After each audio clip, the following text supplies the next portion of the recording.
प्यारे बच्चों, यह वीडियो कक्षा 8 के लिए है। इस पाठ्य पुस्तक के सभी पाठों के पाठ वर्णन संस्कृत तथा हिंदी अनुवाद के साथ में मैंने YouTube में डाला हुआ है। सभी पाठों का पाठ वर्णन क्रम से आप प्रथम पाठ, द्वितीय पाठ, इस प्रकार से अंतिम जो है वह षोडश पाठ तक आप सभी पाठ वर्णन को देख सकते हैं। इसके पूर्व के 2 वीडियो में मैंने प्रथम पाठ, द्वितीय पाठ के प्रश्नोत्तर पहले वीडियो में और दूसरे वीडियो में तृतीय पाठ और चतुर्थ पाठ के प्रश्नोत्तरों को डाला था। वीडियो के इस भाग में हम लोग पंचम पाठ और षष्ठम पाठ के प्रश्नोत्तरों को जानेंगे। यह पाठ है पर्वत राजा हिमालय। इसका पाठ वर्णन पूर्व में डाला हुआ है, जिसका लिंक आप वहां से देख सकते हैं मेरे YouTube चैनल RK झा से, और उसके अनुसार से आप उन पाठ के वर्णन को उच्चारण सहित बोलकर पढ़कर समझ सकते हैं। साथ में बोलेंगे और पढ़कर समझेंगे। तो इन प्रश्नोत्तर के पूर्व में जो शब्दार्थ दिए हुए हैं उन शब्दार्थों को पढ़ें और याद करें, वह आपको वर्णन को समझने में मदद करेगा। पहला प्रश्न है, विकल्पेभ्यः समुचितम उत्तरम चित्वा लिखत। इसमें क नंबर है, हिमालयः कस्यां दिशि स्थितः अस्ति। तो इसका 2 ऑप्शन है। 2 ऑप्शन में से जो सही ऑप्शन होगा वह होगा उत्तरस्याम। तो उत्तरस्याम ऑलरेडी पहले से लिखा हुआ है। इसके बाद ख नंबर में है, हिमालयात् काः उद्भवन्ति, अर्थात हिमालय से कौन सब उत्पन्न होती हैं। तो नद्यः इसका सही उत्तर है, और तो नद्यः को उस प्रश्न के सामने में लिखेंगे। अस्मिन् पर्वते किं वर्षति, इस पर्वत पर क्या बरसता है। तो इसमें सही ऑप्शन होगा हिमम। तो हिमम को यहाँ पर लिखना है सामने में। इसके बाद है, नदी नाम जलम कीदृशम भवति। तो इसका सही ऑप्शन होगा लाभदायकम। तो यहाँ पर लाभदायकम को लिखेंगे उसके सामने में। इसके बाद है, ऋषि नाम आश्रमाः कुत्र सन्ति। इसमें सही ऑप्शन होगा शिखरेषु। तो वह शिखरेषु यहाँ पर लिखेंगे। तो इस प्रकार से हुआ। पहला उत्तरस्याम ऑलरेडी पहले से लिखा हुआ है। इसके बाद नद्यः, नद्यः को यहाँ लिख देंगे। तो यह हो जाएगा हिमालयात् नद्यः उद्भवन्ति। उत्तर इसका बन जाएगा, जिसमें से कि यह चूँकि सही ऑप्शन को चुनकर लिखना है, इसलिए यहाँ पर एक एक शब्द ही लिखेंगे, और लेकिन क्वेश्चन प्रश्न के सामने में लिखने हैं। तो यहाँ पर है किम वर्षन्ति, तो हिमम यहाँ पर हो जाएगा। कीदृशम भवति, नदी नाम जलम कीदृशम भवति, तो वहाँ हो जाएगा लाभदायकम। इसके बाद है, ऋषि नाम आश्रमाः कुत्र सन्ति, यहाँ हो जाएगा शिखरेषु। तो शिखरेषु इसका सही उत्तर है। इन ऑप्शन में से मैंने पहले ही चिन्हित कर दिया है, उन्हें चिन्हित कर ले और उसके अनुसार से उस खाली रिक्त स्थान को इस प्रकार से भरेंगे। इसके बाद दूसरा प्रश्न है, पूर्ण वाक्येन उत्तरत। इसका अर्थात इसका जवाब पूर्ण वाक्य में देना है। पूर्ण रूप से इसका जवाब लिखना है और पूरे वाक्य में देना है, एक शब्द में नहीं देंगे इसमें। अयम पर्वतः हिमालयः इति केन कारणेन कथ्यते, अर्थात इस पर्वत, यह पर्वत, अयम पर्वतः यह पर्वत हिमालय किस कारण से कहा जाता है। तो उसका उत्तर है, यतो ही अत्र संपूर्णम वर्षम हिमम भवति। अर्थात यतो ही अत्र, क्योंकि यहाँ संपूर्ण वर्ष हिम होता है, इसलिए हिम का आलय होने के कारण से, हिम का घर होने के कारण से इसे हिमालय कहा जाता है। तो यह यतो ही अत्र संपूर्णम वर्षम, यतो ही अत्र संपूर्णम वर्षम हिमम भवति, यह ऑलरेडी आपके बुक में लिखा होगा। इसके बाद ख नंबर में देखेंगे, है हिमालयस्य क्रोरे के प्रदेशाः सन्ति, यानी हिमालय की गोद में कौन कौन से प्रदेश हैं। तो हिमालयस्य क्रोरे काश्मीरः, हिमाचल प्रदेशः, उत्तराखंड, मेघालय, मणिपुरम, असम आदयः सन्ति। तो कश्मीर से लेकर असम, मणिपुर तक के भाग में हिमालय पूरे लंबे रूप में मानचित्र में भी देखेंगे तो वह उस प्रकार से पूरे में फैला हुआ है माला की तरह। तो इस प्रकार से वह मालाओं के गोद में ये सारे प्रदेश आते हैं, जिसमें पहला है कश्मीर, हिमाचल प्रदेश, उत्तराखंड, मेघालय, मणिपुरम, असम आदयः सन्ति। तो इसका उत्तर होगा हिमालयस्य क्रोरे कश्मीर, हिमाचल प्रदेश, उत्तराखंड, मेघालय, मणिपुरम, असम आदयः सन्ति। आदयः अगर लगाते हैं तो वहाँ पर आदयः लगाने का मतलब है कि और भी जो राज्य हैं वह उसमें आ सकते हैं, तो इसलिए आदयः लगाते हैं। इसमें चौ लगाने की आवश्यकता नहीं होती है, इसलिए आदयः लिखा जाता है। इसके बाद है गौ नंबर। गौ नंबर में कम बिना जीवनम संभवम नास्ति, यानी कम बिना जीवनम असंभवम अस्ति। तो जलम बिना जीवनम असंभवम अस्ति, जल के बिना जीवन संभव नहीं है। तो कहने का अर्थ है कि कम बिना जीवनम असंभवम अस्ति, किसके बिना जीवन असंभव है, तो जलम बिना जीवनम असंभवम अस्ति। अगर जल ना हो तो हमारा जीवन असंभव है, अर्थात जलम बिना जीवनम असंभवम अस्ति। के हिमालयस्य कंदरासु तपस्यां कुर्वन्ति। कौन सब हिमालय की कंदराओं में तपस्या करते हैं, तो यहाँ पर इसका उत्तर लिखेंगे योगिना हिमालयस्य कंदरासु तपस्यां कुर्वन्ति। सभी योगी हिमालय की तपस्याओं में, साधना करने वालों को योगी कहा जाता है, जो योग साधना करते हैं, तो योगिना हिमालयस्य कंदरासु तपस्यां कुर्वन्ति। उसके बाद है हिमालये कथम विद्युत उत्पादनम भवति। हिमालय पर कैसे विद्युत उत्पादन होता है, तो हिमालये जलबंधेभ्यः विद्युत उत्पादनम भवति।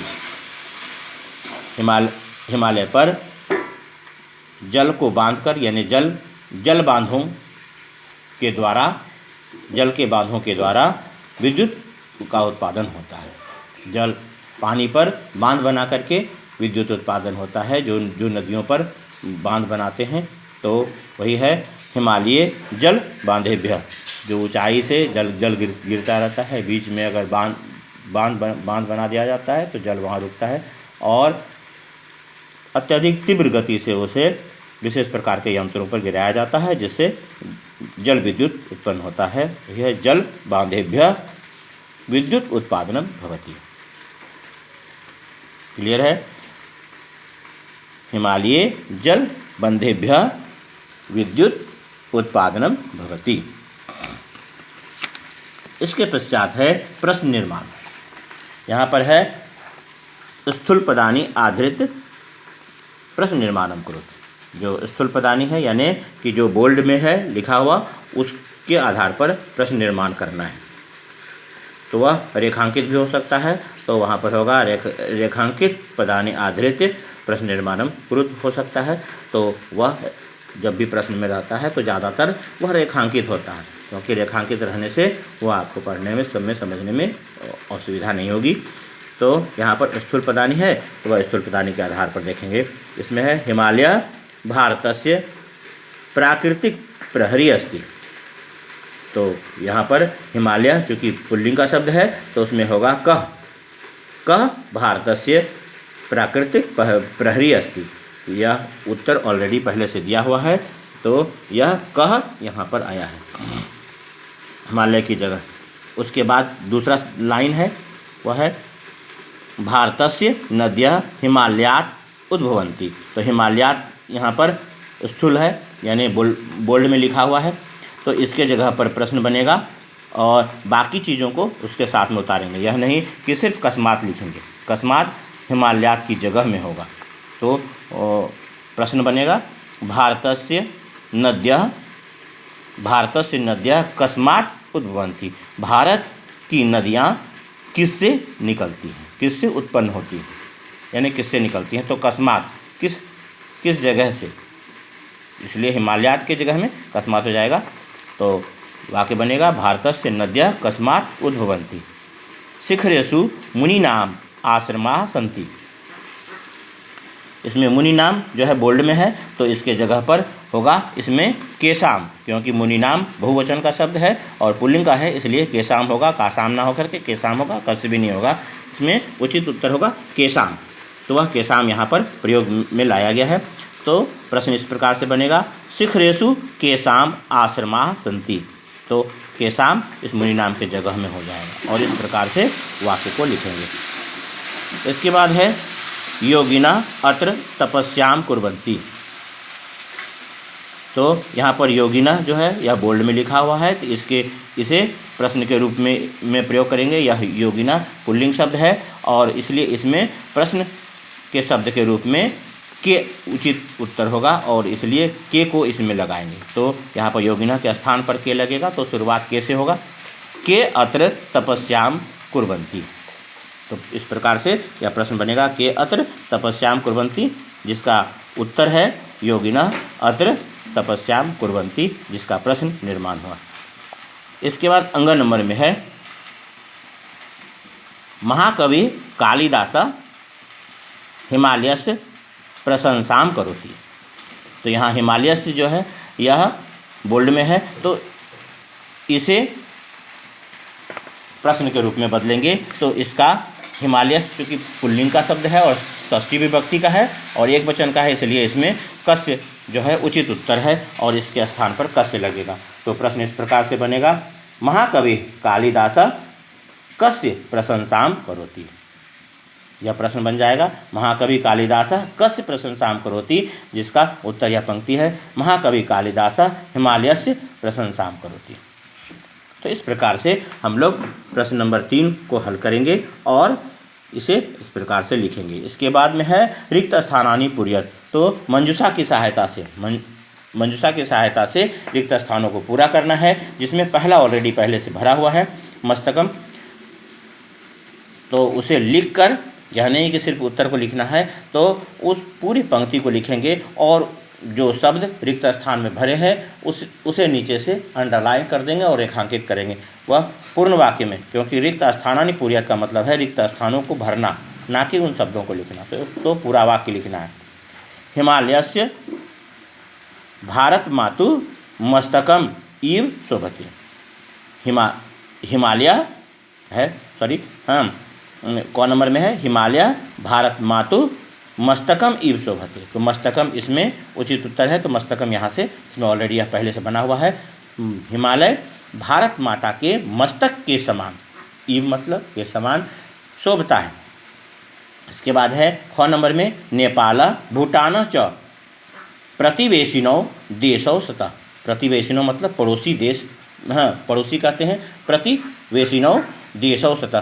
तो यहाँ पर प्रतिवेशिनौ यहाँ से चुनकर इसमें लिख देना है।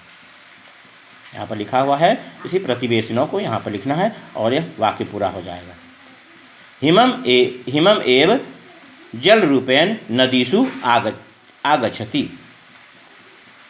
हिम ही जल के रूप में नदियों में आता है।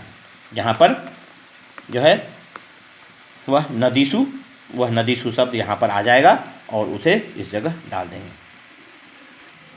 इसके बाद घ नंबर में है, पहले रिक्त स्थान है, उसके बाद है अपि अयम प्रदेशः लाभकारी। इसमें सबसे उचित है इसमें पर्यटन क्षेत्र, क्योंकि पर्यटन के क्षेत्र में भी यह प्रदेश लाभकारी है, क्योंकि इसके अगले में नगाधि राजा आएगा और बाकी सब भरा जा चुका है। तो इसमें सबसे उचित होगा पर्यटन क्षेत्रे अपि अयम प्रदेशः लाभकारी। यह हिमाचल प्रदेश के बारे में कहा गया है। हिमाचल प्रदेश जो है और जो आसपास में जो भी प्रदेश हैं, कश्मीर है, ये सब प्रदेश भी जो है वह वहाँ पर भी लोग जाते हैं। तो इसलिए यह इस प्रदेश के लिए जो है वह कहते हैं, यह पर्यटन के क्षेत्र में जो है यह प्रदेश बहुत ही आगे है।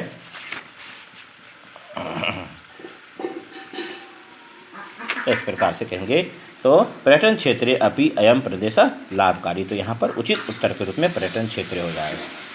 उत्तरस्याम दिशि हिमालय नाम नगाधिराज अस्ति, तो नगाधिराज यानी पर्वतों का राजा नगाधिराज कहते हैं, तो नगाधिराज यहाँ पर उचित उत्तर होगा। इसलिए सारे शब्दों को देखकर उचित स्थान को चुन लेंगे, उसके अनुसार से उसे भरेंगे। तो पहले में आएगा मस्तकम, दूसरे में होगा प्रतिवेशिनो, तीसरे में होगा नदीसु, चौथे में होगा पर्यटन क्षेत्र और पांचवें में होगा नगाधिराज।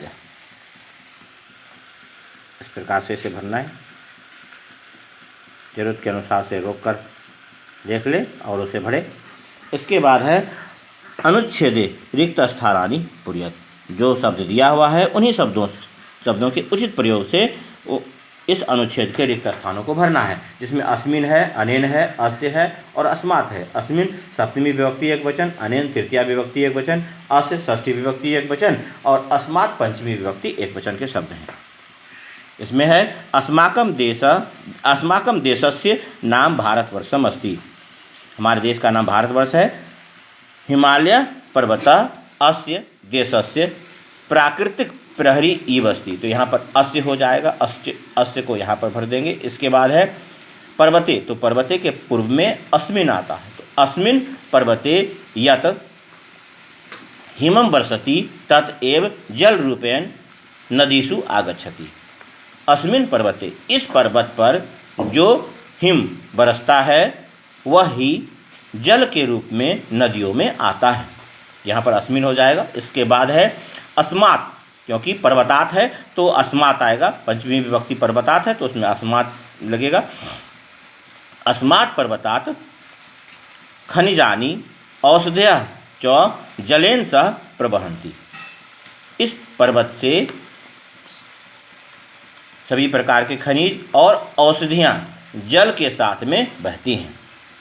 इसके बाद है कार्नेन, तो कार्नेन के पूर्व में अनेन होगा, अनेन कार्नेन, इस कारण से नदी नाम जलम लाभकरम भवति, इस कारण से नदियों का जल वह लाभकारी होता है। तो यह सब जो शब्द है वह संज्ञा के पूर्व में आया है सर्वनाम, तो यह विशेषण के रूप में है। जो विभक्ति उस शब्द में लगेगी जिस वचन की, वह उसके साथ में है। जैसे देशस्य के पूर्व में अस्य होगा, पर्वते के पूर्व में अस्मिन होगा और पर्वतात के पूर्व में अस्मात् होगा और कार्नेन के पूर्व में अनेन होगा। यह अयम शब्द रूप में ये सारे शब्द आते हैं, उसके अनुसार से इसे भरना है। इसके बाद है जो वह भी उसी शब्द रूप से है, अयम इयम से है और इदम से। इसमें पुल्लिंग में सप्तमी विभक्ति में होता है जो ऑलरेडी भरा हुआ है, अस्मिन अनयोः एषु उसमें, और उसी अनुसार से तृतीया विभक्ति में होगा स्त्रीलिंग में इदम शब्द रूप में। इदम का 3 रूप होता है, अयम इयम और इदम। इसमें तृतीया विभक्ति में होगा अनया आभ्याम आभे, लिखेंगे इस प्रकार से अनया आभ्याम आभे। इसके बाद नपुंसक लिंग में होगा चतुर्थी विभक्ति में अस्मय आभ्याम एभ्यः, अस्मय आभ्याम एभ्यः।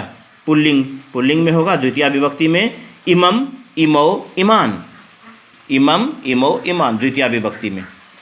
नपुंसक लिंग में अस्मय आभ्याम आभ्यः इसलिए क्योंकि तृतीया से सप्तमी तक वह पुल्लिंग के अनुसार से उसके रूप चलते हैं, इसलिए नपुंसक लिंग में भी वही होगा जो पुल्लिंग में होता है। तो इसलिए अस्मय आभ्याम आभ्यः चतुर्थी विभक्ति में हुआ और पुल्लिंग के द्वितीय विभक्ति में होगा इमम इमौ इमान। स्त्रीलिंग के प्रथमा विभक्ति में होगा इयम इमे इमा। इस प्रकार से इसे भरेंगे। यहाँ पर भी है एक लाइन है, यहाँ पर इसे भर लेंगे। इसके बाद चित्र को देखकर जो मंजूषा में शब्द दिए गए हैं उन शब्दों का प्रयोग करके कुछ वाक्य बनाने हैं। पहला बना हुआ है अत्र हरिद्वारम अस्ति, यहाँ हरिद्वार है। अत्र बहवः देवालयाः सन्ति, वहाँ पर देवालयाः शब्द को ले लेंगे क्योंकि बहुत सारे मंदिर हैं। तो अत्र बहवः देवालयाः सन्ति, जनाः गंगायां स्नानं कुर्वन्ति, लोग गंगा में स्नान करते हैं। ते देवालयेषु अर्चनां कुर्वन्ति। वे सब देवालयों में अर्चना करते हैं। यहाँ पर अर्चनाम यहाँ से आ जाएगा, अर्चनाम कुर्वन्ति।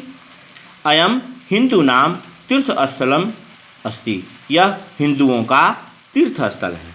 इस प्रकार से सभी शब्दों का प्रयोग भी हो जाएगा और इसमें लगभग शब्दों का प्रयोग करके कुछ शब्द इसमें स्वयं से लगाने हैं, क्योंकि वह जानते हैं कि हरिद्वार में गंगा नदी है, तो उसके अनुसार से यहाँ पर लिखेंगे जनाः गंगायाम स्नानम कुर्वन्ति।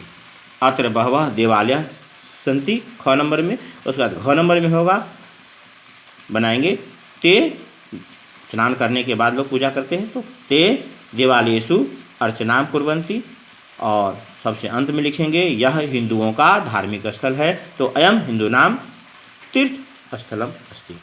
इसके बाद नीचे जो दिया हुआ है इसे बोलकर पढ़ना है और इसे लिखना है, लिखकर याद करना है। जैसे शब्द है और मैं बोल दे रहा हूँ, प्रतिवेशिनो, तो उसे प्रतिवेशिनो इस रिक्त स्थान में लिखना है, प्रतिवेशिनो। उद्भवंती, उद्भवंती को यहाँ पर लिखना है। जलबंधेभ्यः, तो जलबंधेभ्यः यहाँ लिखेंगे। पर्यटन क्षेत्रे यहाँ पर लिखेंगे। लाभकारी, लाभकारी लिखेंगे। हिमालयात को हिमालयात लिखेंगे। ऋषिणाम, ऋषिणाम यहाँ लिखेंगे, ऋषिणाम बोलेंगे, न नहीं होके न है तो ऋषिणाम, तो यहाँ पर लिखेंगे। विद्युत उत्पादनम, विद्युत उत्पादनम यहाँ लिखना है। तो औद्योगिक क्षेत्रे, औद्योगिक क्षेत्रे यहाँ पर लिखना है। नगाधिराजा, नगाधिराजा यहाँ पर लिखाएगा। ठीक है, तो इसको इस प्रकार से हम लोग इसे लिखेंगे और इसके अनुसार से कहेंगे। कभी कभी इसमें शब्दों से वाक्य बनाने के लिए आता है, जैसे हिमालयात है तो गंगा नदी हिमालयात निर्गच्छन्ति, इस प्रकार से हम लोग वाक्य बनाते हैं। ऋषि नाम, ऋषि नाम शब्द में तत्र ऋषि नाम आश्रमाः सन्ति, तो यहाँ पर ऋषि नाम मतलब ऋषियों का के आश्रम हैं वहाँ, तो इसे इस प्रकार से कहेंगे। तो वाक्य बनाने में इस प्रकार से वाक्य बनाएंगे, जैसे ऋषि नाम से है तत्र ऋषि नाम आश्रमाः सन्ति, तो ऋषि नाम का प्रयोग हो जाएगा ऋषियों का के आश्रम के रूप में यहाँ पर इस शब्द का प्रयोग होगा। हिमालयात का होगा जैसे कि गंगा नदी हिमालयात निर्गच्छति, इसी प्रकार से है। पर्यटन क्षेत्रम, तो कश्मीरम अपि पर्यटन क्षेत्रम अस्ति, तो कश्मीर भी पर्यटन क्षेत्र है। तो इसमें पर्यटन क्षेत्र शब्दों का उचित प्रयोग हो उसका अनुवाद करके देख लेंगे उस शब्द की विभक्ति के साथ में, और तब उसका प्रयोग वाक्य में करेंगे। जैसे है लाभकारी, तो हिमालय लाभकारी प्रदेश अस्ति, तो हिमालय लाभकारी प्रदेश है, लाभकारी क्षेत्र है। तो इस प्रकार से हम लोग वाक्य बना सकते हैं। तो उन शब्दों का प्रयोग हम लोग वाक्य में करेंगे। जो यहाँ पर शब्द दिए हैं इन शब्दों का प्रयोग वाक्य में भी कर सकते हैं, वाक्य का अभ्यास करेंगे, और ताकि आप अच्छी तरह बोल सको, अपने स्वयं से कुछ कह सको। वीडियो के इस भाग में हम लोग पंचम पाठ के ही प्रश्नोत्तरों को अच्छी तरह से देखेंगे और इसे भरेंगे। इस प्रकार से अच्छी तरह से देखते जाएंगे। वीडियो को रोककर आप यथास्थान देख सकते हैं। ये इस पाठ के सारे प्रश्नोत्तर हैं, आप इस जगह इस स्थान पर भी रोक सकते हो। हाँ, मैंने पूर्व में कहा था कि पंचम और षष्ठम, लेकिन षष्ठम पाठ के प्रश्नोत्तर को अगले वीडियो में आप देखेंगे।